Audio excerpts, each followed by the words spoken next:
bienvenue dans le JT, c'est l'événement du jour. Les temps forts du procès de Klaus Barbie sont désormais disponibles en DVD. Un procès pour l'histoire. Le 4 juillet 1987, l'ancien chef de la Gestapo de Lyon était condamné à la réclusion criminelle à perpétuité pour crime contre l'humanité, pour sa responsabilité notamment dans les rafles de la rue Sainte-Catherine et de la Maison d'Isieux.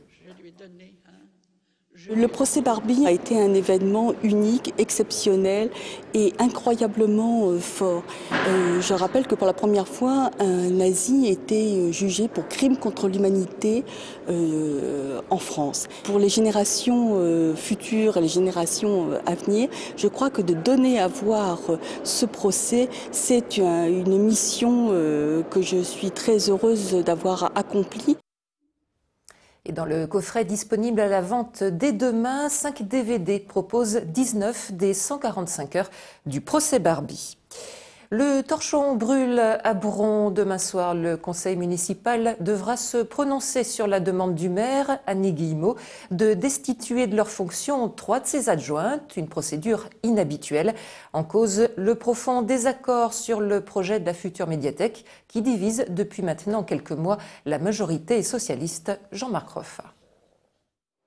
Ces 3 adjointes à la mairie de Bron sont sur le point d'être destituées par le maire PS Annie Guillemot. La raison de cette sanction vient de leur désapprobation sur le projet de médiathèque à 12 millions d'euros que les 3 élus jugent trop coûteux. C'est la cour martiale. Le maire va nous destituer, ce que je dis, c'est ça. Donc non seulement de nos fonctions d'adjointe, mais de 25 associations sur le fait que nous n'étions pas tout à fait d'accord sur ce projet de médiathèque. Je pense qu'on n'a pas du tout été consultés, nous élus, là-dessus. Et c'est un débat qu'on n'a jamais pu avoir parce que c'était top secret.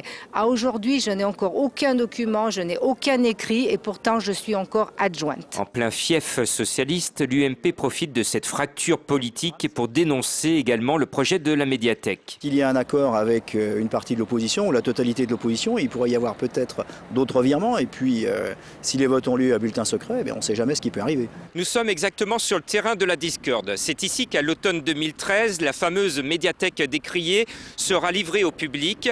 Aujourd'hui, le maire n'a pas tenu parler à notre micro. Elle réserve ses réponses aux Brondillants en séance publique du conseil municipal mercredi. Tout serait prêt pour accueillir le futur grand stade à Dessines. En tout cas, Gérard Collomb a confirmé hier qu'un compromis de vente pour 32 hectares avait bien été signé entre le Grand Lyon et l'OL au prix de 45 € le mètre carré, mais sous réserve bien sûr que le projet aboutisse. Pour l'instant, Gérard Collomb attend toujours la publication de la déclaration d'intérêt général, préalable indispensable selon lui à toute enquête publique.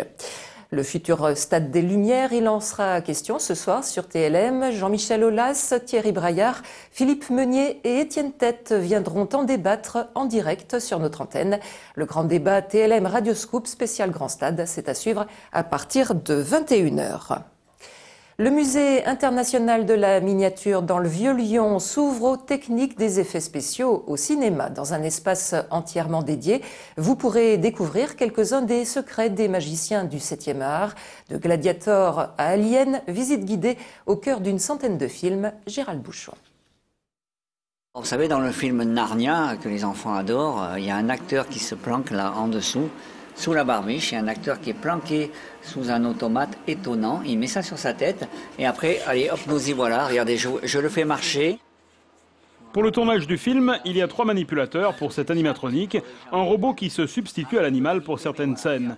Mais la pièce que préfère Dan Holman, c'est ce vaisseau spatial d'1 tonne 300 qui a servi pour Event Horizon, retrouvé à Los Angeles en piteux état puis restauré. Le plus lyonnais des miniaturistes est en contact désormais avec 17 studios américains pour chaque année renouveler le quart des pièces exposées dans son palais. Ils font une association Lyon-Cannes, vous voyez, dans leur tête, les Américains, qu'ils fassent un storyboard, des dessins préparatoires, qu'ils fassent des costumes, des armes, des prothèses de vieillissement ou de violence, etc., ou des vaisseaux entiers comme ça. On est tombé amoureux. Et certains décors aident à comprendre la magie de la miniature pour recréer une ambiance. Et ces 32 miniatures sont posées et subissent un travelling avec une caméra. Ça circule dans la ville désolée. Voilà à quoi sert le monde de la miniature. Bon, intéressant de savoir qu'il y a une centaine d'acteurs qui sont incrustés dedans. Vous savez, incrustés avec le phénomène du fond vert, vous savez, comme à la météo. Des costumes de gladiateurs ou de la planète des singes, aux Gremlins, en passant par les armes en résine ou en plomb, au total 200 accessoires au service du 7e art. Et c'est la fin de cette édition. Vos rendez-vous sur TLM, 18h05, Popcorn, le Maxiné, 20h15, Cité Campus, consacré au métier de l'environnement, et 21h, bien sûr, le grand débat TLM Radioscoop, le grand stade verra-t-il la lumière? Quant à nous, on se retrouve pour l'info dès 17h avec le 3 minutes chrono. Très bon après-midi sur TLM.